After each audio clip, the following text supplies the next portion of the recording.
جب سجدے میں سر جھکے اور آپ بول رہے ہوں سبحان ربی العالی، تو آپ کیفیتوں کی ایک کائنات میں غوطے لگا رہے ہیں۔ آپ کا دل نرم پڑا ہو، جھکے ہوئے ہوں تو اپنے آپ کو مالک کی دہلیز پہ پھینکا ہوا ہو۔ اقصی غایت التذلل والخشوع، سب سے زیادہ تذلل اور سب سے زیادہ خشوع سجدے میں ہے۔ اور حضرت شیخ احمد مجدد الفسانی علیہ رحمہ فرماتے ہیں بندے کو سب سے زیادہ قربت سجدے میں نصیب ہوتی ہے۔ حضرت شیخ عبد القادر جیلانی علیہ رحمہ والرضوان آپ فرماتے ہیں کہ تصوف میں سب سے بڑھ کر مقام جو بندے کو نصیب ہوتا ہے وہ مقام عبدیت ہے، اور اس کی انتہا سجدہ ہے۔ تو بندگی کے اندر جو نور رکھا گیا ہے، تضرع کے اندر، عجز کے اندر، انکساری کے اندر، نہاد شاخ پر میوہ سر بر زمین، جس شاخ پر پھل لگتا ہے وہ اپنا سر جھکا لیتی، اکڑی ہوئی شاخ پھلدار نہیں ہوتی۔ ایمان کا ثمرہ یہ ہے کہ جب بندہ اللہ کے حضور جاتا ہے تو اس کی طبیعت میں تضرع پیدا ہوتا ہے، رقت پیدا ہو جاتی ہے، نرمی پیدا ہو جاتی ہے، اس لیے اس کو رب کے ہونے کا یقین ہوتا ہے۔ یار دل والا کوئی بندہ ہو تو مرشد کے سامنے جا کے دل پہ قابو نہیں رہتا،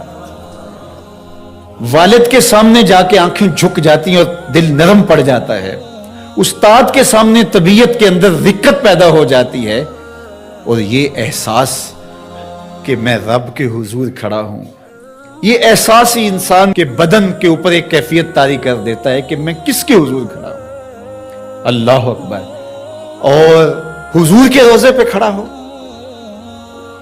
مواج انور کے سامنے کھڑا ہو اور شور و غل کر رہا اور سیلفیاں بنا رہا اور ہاتھ میں جوتا بھی پکڑا ہوا ہو، یہ محبت نہیں، کچھ اور ہے، یہ محبت نہیں ہے۔ وہ کہا تھا سید سلیم گیلانی مرحوم نے، اللہ ان کی قبر پہ کروڑوں رحمت نازل، نظر سے جمال گنبد خضرا دیکھ رہا ہوں۔ اگر آپ کو شعر کا ذوق ہو، چونکہ یہ نعت خان جو ہیں اب تو نعت خون بن گئے ہیں، جس طرح یہ نعت کا خون کر رہے ہیں، اور پھر شعراء نے جو معیار نیچے کر دیا ہے نعت کا، استغفر اللہ، جس طرح کے بازاری لفظ نعت میں مندرج کیے جا رہے ہیں۔ نعت کہنا کوئی عام سا کام ہے؟ زباں ہو محو توصیف و ثنا تو نعت کہتا ہوں، بنے جب دھڑکنے صلی اللہ تو نعت کہتا ہوں۔ نعت کوئی معمولی چیز ہے؟ یہ حضور کی بارگاہ میں دست بستہ حاضری کا نام ہے، یہ ادب سے حضور کی بارگاہ میں پیش ہونے کا نام ہے۔ لے سانس بھی آہستہ کے دربار نبی، یہ حضور کی بارگاہ ہے۔ اللہ اکبر۔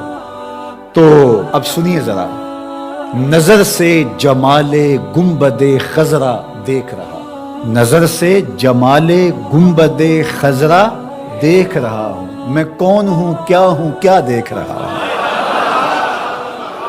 نظر سے جمال گنبد خضرا دیکھ رہا ہوں، میں کون ہوں کیا دیکھ رہا ہوں۔ تو پھر کیا کیفیت پیدا ہوگی جب حضور کے روبرو کے کھڑا ہوگا، مواجہ نور کے سامنے کھڑا ہوگا، اور جب رب کے حضور بندہ کھڑا ہوگا قیام میں، رکوع میں، پھر سجدہ انتہائی خشوع کی کیفیت، تو پھر کس طرح دکان کا خیال آئے گا، کس طرح کوئی اور خیال ہوگا جس میں وہ ڈوبا ہوا ہوگا۔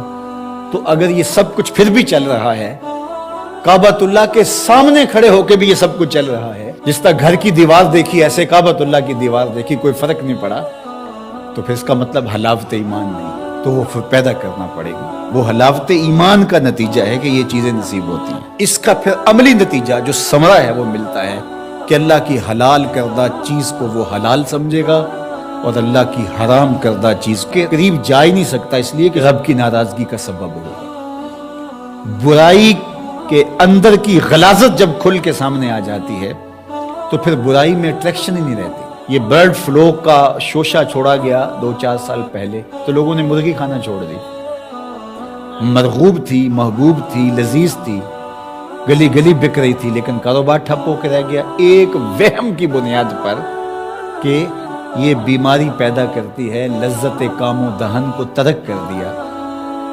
تو جب یہ یقین ہو کہ میرے رب نے اس چیز سے منع کیا ہے تو اس کے اندر اللہ کی ناراضگی ہے، اس میں شر چھپی ہے، اس میں زہر ہے، تو کس طرح اس گناہ کی طرف بندہ بڑھ سکتا ہے؟ کبھی ہو ہی نہیں سکتا۔ لیکن یہ ثمرہ ہے ایمان کا جب حلاوت ایمان نصیب ہو جائے۔